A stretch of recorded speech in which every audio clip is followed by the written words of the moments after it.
Where did the president get the authority to impose a no-fly zone over Libya? Just recently, a UN resolution was passed giving this authority to the president and other countries to impose a no-fly zone over Libya.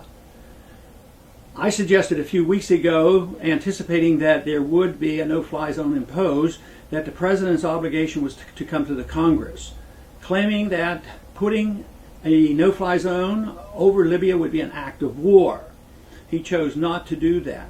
But he's not alone. Many presidents, especially since 1945, have gone on their own and have not asked for proper authority from the Congress, and we have been fighting wars that are undeclared.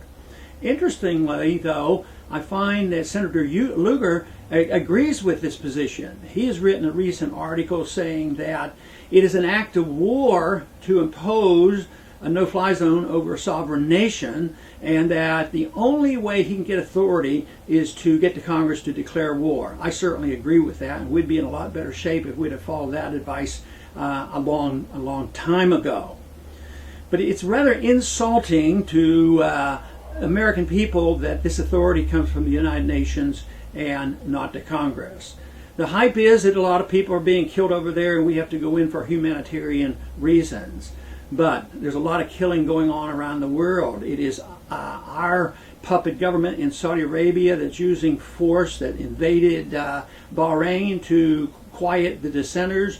This morning it was reported that 20-some people were killed by the Yemeni government because of demonstrators. There's been suppression of demonstrations in Iraq.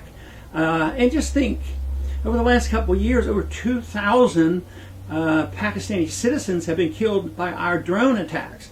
So we have this war going on in Iraq, war going on in Afghanistan. We're bombing on a steady basis the country of Pakistan. At the same time, now we're getting ready to impose a no-fly zone over Libya. Of course, with the UN resolution, we can hide behind that resolution and get support from other countries, because it looks like the British and the French may well actively, participate in this. But we have the military might. Nothing would happen without us. We bear the most financial burden. If it gets out of hand, we will be blamed, and we will also be forced to continue the process. I would have much preferred Eisenhower's approach to this, because when the British and the French came to Ike in 1956 to try to save their Suez Canal from Nasser, Ike said, "You're on your own," and did not send in troops. So today, though, we are facing a situation that seems to be untenable. Yesterday we had a vote on an Afghan resolution to bring our troops home, as Obama had promised, by the end of this year. We had a total of 93 members vote against this resolution. Not one single freshman Tea Party person was willing to vote against this. And this is an act of war. And it's been undeclared. So the sentiment continues. We tolerate this. We don't demand that we live up to the Constitution. And at the same time, we keep spending the money, because this will cost money, as all these wars do, and we're financially broke. Our national debt is going up right now at $2 trillion per year, and it's obviously unsustainable.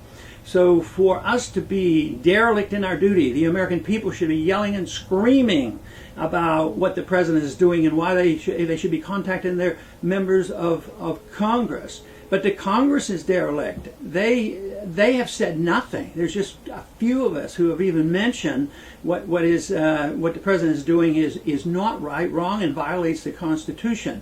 So the war, which I consider started 20 years ago, we've been in the Middle East, remaking the Middle East over these couple decades already. Now it has spread into the Mediterranean.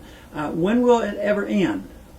I know the answer to that. It will end when the prevailing attitude in this country, and especially in the Congress, is that we ought to obey the Constitution.